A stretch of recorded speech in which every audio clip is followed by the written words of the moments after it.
Renungan Pagi Bersama Allah di Waktu Fajar oleh Ellen G. White, 9 Februari 2022. Mari kita berdoa.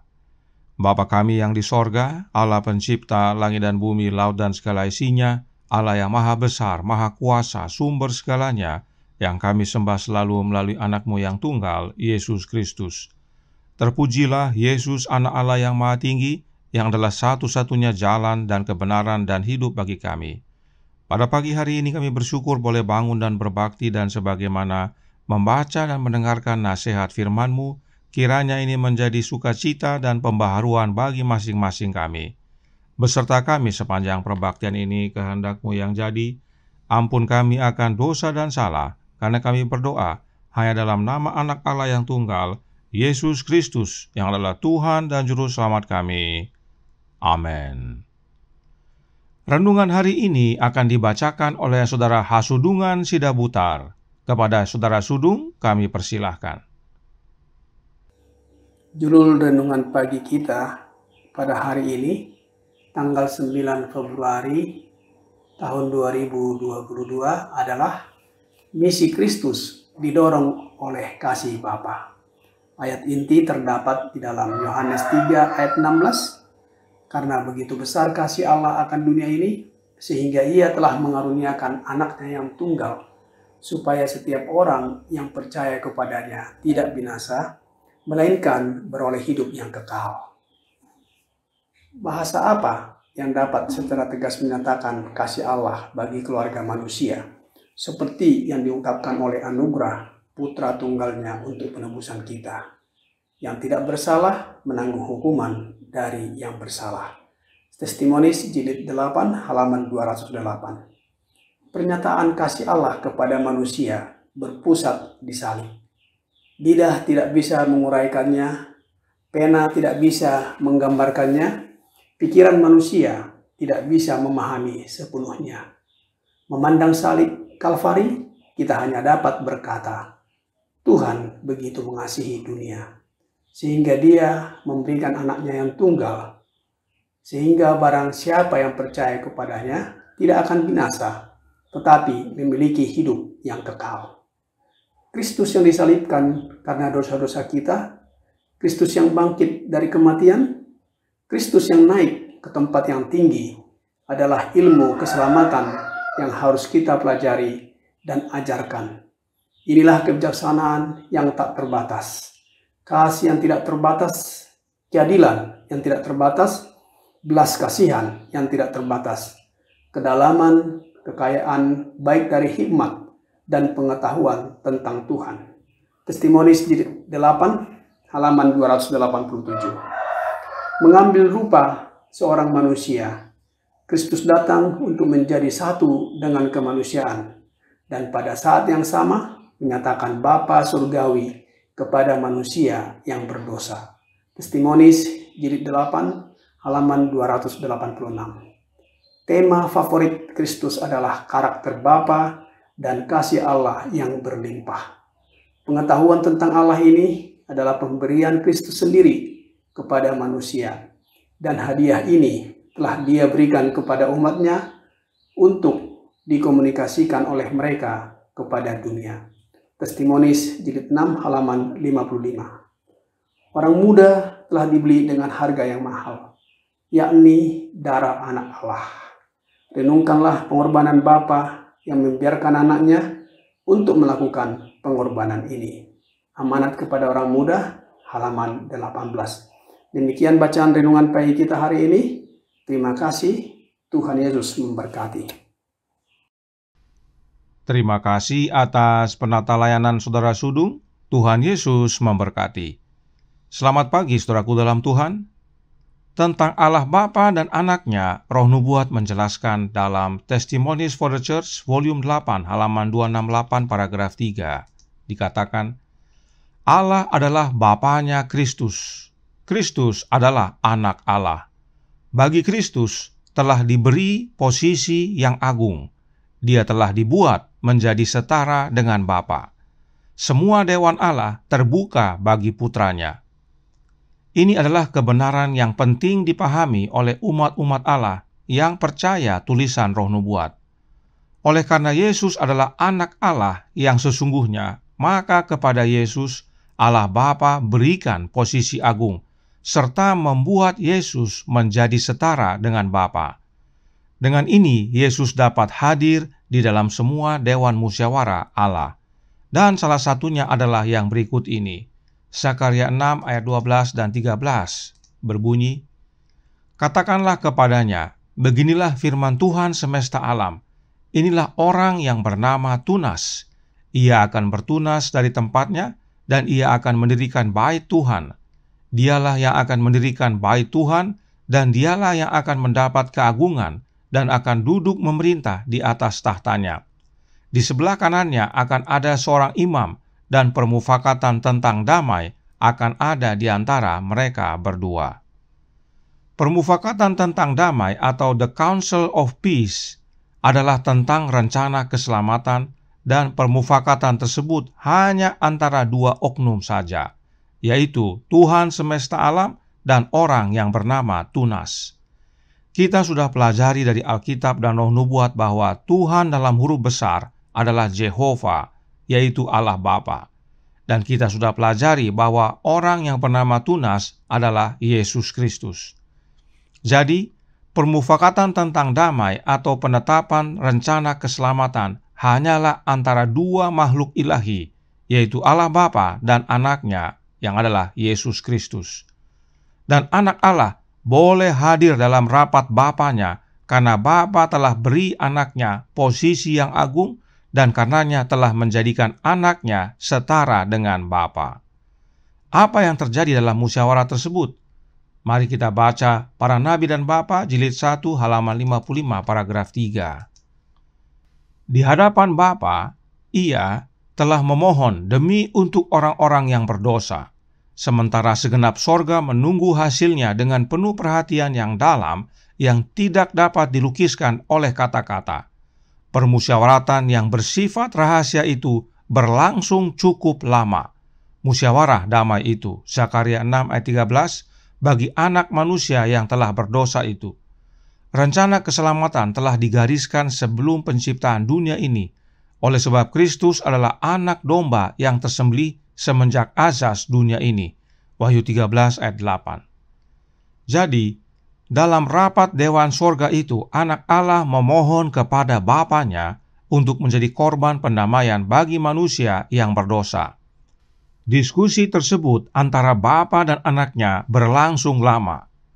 Dalam buku The Story of Redemption, halaman 42, dikatakan di sana, 3 kali Yesus bernegosiasi dengan Bapanya. Segenap penduduk sorga menantikan hasilnya dengan perhatian yang mendalam yang tidak dapat dilukiskan dengan kata-kata. Apakah makna semuanya ini? Artinya, saudaraku dalam Tuhan, meskipun anak Allah oleh karena kasih-Nya kepada kita, rela menjadi korban pendamaian bagi kita manusia yang berdosa, tetapi Dia harus menerima persetujuan Bapanya terlebih dahulu. Tanpa approval dari Bapanya, Yesus tidak dapat menjalankan rencana penebusan. Ini penting sekali kita pahami, sebab banyak umat Allah yang bingung tentang siapa Allah. Sebagaimana Alkitab dan Roh Nubuat jelaskan, Allah adalah Bapa dan Yesus adalah anak Allah. Dan rencana keselamatan dibicarakan antara Bapa dan anaknya. Lalu, dalam pelaksanaannya, meski anak Allah sudah rela, meski anak Allah memohon, namun harus ada persetujuan Allah Bapa, baru rencana keselamatan tersebut dapat dijalankan. Inilah maksudnya saat dikatakan misi Kristus didorong oleh kasih Bapa. Sebab Yesus tidak dapat menjalankan misinya jika Allah Bapa tidak izinkan. Apakah mudah bagi Allah Bapa mengizinkannya? Oh, tidak. Itu sebabnya musyawarah itu berlangsung lama. Mari kita baca kembali kutipan berikut ini dalam Para Nabi dan Bapa jilid 1 masih dalam halaman 55 paragraf 3. Berbunyi, "Namun demikian, ini merupakan satu pergumulan, sekalipun bagi Raja alam semesta untuk menyerahkan anaknya untuk mati bagi umat yang bersalah itu. Tetapi Karena demikianlah Allah mengasihi akan dunia ini sehingga dikaruniakannya anaknya yang tunggal itu, supaya barang siapa yang percaya akan Dia jangan binasa, melainkan beroleh hidup yang kekal. Yohanes 13 ayat 16. Oh, rahasia penebusan, kasih Allah bagi satu dunia yang tidak mengasihinya. Saudaraku dalam Tuhan, oleh karena begitu besar kasih Bapa akan kita manusia yang berdosa, sehingga akhirnya Bapa izinkan anaknya untuk menjalankan rencana keselamatan itu. Akhirnya Allah Bapa rela menyerahkan anaknya untuk mati bagi kita. Sebab sebenarnya kasih Bapa dan kasih anak adalah sama. Perhatikan pernyataan Roh Nubuat berikut ini dalam Kemenangan Akhir halaman 436 paragraf 1. Berbunyi, dan permufakatan tentang damai akan ada di antara mereka berdua. Kasih Bapa tidak kurang dari kasih anak, adalah mata air keselamatan bagi orang yang telah hilang. Kasih Allah Bapa dan kasih anak Allah sama, tidak ada bedanya. Lalu kenapa renungan hari ini berkata misi Kristus didorong oleh kasih Bapa? Hal itu karena anak Allah tidak dapat menjalankan kasih-Nya jika Allah Bapa tidak izinkan. Dan satu-satunya dasar Allah Bapa mengizinkan anaknya untuk menjalankan rencana keselamatan itu adalah karena kasih Allah Bapa kepada kita yang begitu besar. Jadi, jangan diragukan soal kasih Bapa dan kasih anak. Keduanya sama. Tetapi kita harus pahami bahwa Bapalah Allah dan Dialah yang menentukan, termasuk apa yang anak harus lakukan. Alkitab dan Roh Nubuat berkata dalam Testimonies for the Church volume 8 halaman 268 paragraf 4 berbunyi, Yesus berkata kepada orang-orang Yahudi, Bapakku bekerja sampai sekarang, maka aku pun bekerja juga. Anak tidak dapat mengerjakan sesuatu dari dirinya sendiri jikalau tidak ia melihat Bapa mengerjakannya. Sebab apa yang dikerjakan Bapa, itu juga yang dikerjakan anak. Sebab Bapa mengasihi anak dan ia menunjukkan kepadanya segala sesuatu yang dikerjakannya sendiri. Hal ini dikutip dari Yohanes 5 ayat 17-20. Jadi, Allah Bapa tidak hanya izinkan anak untuk turun ke dunia ini menjadi manusia agar dapat menjadi korban pendamaian nantinya, tetapi Allah Bapa juga tunjukkan kepada anaknya segala sesuatu yang anaknya perlu kerjakan. Sebab anak Allah tidak dapat mengerjakan sesuatu dari dirinya sendiri jika anak Allah tidak melihat bagaimana Bapa mengerjakannya. Dan Allah Bapa berkenan menunjukkan kepada anaknya karena Allah Bapa mengasihi anaknya. Inilah makna mengapa dikatakan misi Kristus didorong oleh kasih Bapa. Kasih Bapa dan kasih anak adalah sama, tetapi Bapa yang izinkan dan Bapa yang ajarkan apa yang harus anaknya kerjakan. Inilah kebenaran tentang Allah Bapa dan anaknya yang setiap umat Allah perlu ketahui dan percaya, khususnya bagi mereka yang masih percaya firman Allah dan Roh Nubuat. Nah, akhirnya Bapa dan anak sepakat untuk menjalankan rencana keselamatan tersebut. Apakah yang dilakukan oleh dua pihak yang sepakat? Kerinduan Segala Zaman, buku kedua, bab 87, halaman 492, paragraf 5, menjelaskan. Sebelum landasan-landasan dunia diletakkan, Bapa dan Anak telah bersatu dalam sebuah perjanjian untuk menebus manusia jika manusia dikalahkan oleh setan. Mereka telah menjabat tangan mereka dengan ikrar hikmat bahwa Kristus harus menjadi penjamin bagi umat manusia. Berapa makhluk ilahi yang membuat sebuah perjanjian? 2 makhluk ilahi. Berapa makhluk yang berjabat tangan? 2 makhluk yang berjabat tangan. Bapa dan Anak telah mencapai kesepakatan. Karenanya Bapa dan Anak berjabat tangan. Kemudian, apa yang terjadi di sorga setelah kesepakatan ini tercapai? Kita baca The Story of Redemption, halaman 44, paragraf 2. Dijelaskan, kemudian sukacita yang tak terlukiskan memenuhi sorga, dan penghuni sorga menyanyikan lagu pujian dan penyembahan. mereka memetik kecapi mereka dan menyanyikan satu nada lebih tinggi dari yang mereka lakukan sebelumnya. Atas belas kasihan dan kerendahan hati Allah yang besar dalam menyerahkan kekasihnya yang terkasih untuk mati demi ras pemberontak.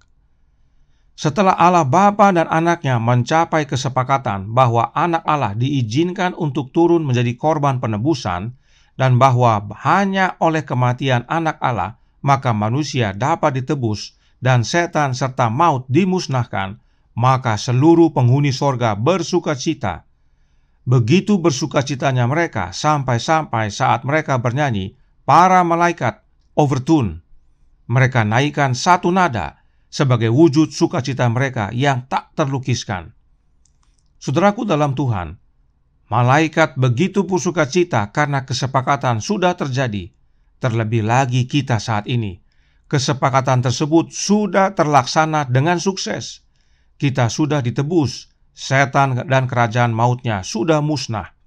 Kita seharusnya terlebih lagi bersukacita dan bernyanyi satu nada lebih tinggi. Namun sedihnya, banyak umat Allah yang murung dan terbeban dengan kehidupan dan masa lalu mereka. Omongan mereka hanyalah keluhan, kekecewaan, dan kepedihan, dan tidak sedikit yang ingin mati saja. Mereka sepertinya orang paling susah di dunia dan tidak punya harapan. Kiranya pekabaran renungan pagi hari ini menjadi pembaharuan dan sukacita bagi kita. Melalui renungan hari ini hidup kita berubah dan bertobat, karena begitu besar kasih Allah akan kita semua sehingga Ia telah mengaruniakan anaknya yang tunggal, supaya kita yang seharusnya binasa ini, bila percaya, tidak binasa, tetapi beroleh hidup yang kekal. Percayakah saudara? Jika ya, bersukacitalah, bernyanyilah bersama malaikat, dan naikkan satu nada. Haleluya, puji Tuhan. Tuhan memberkati, saya bawa dalam nama Yesus. Amin. Mari kita berdoa.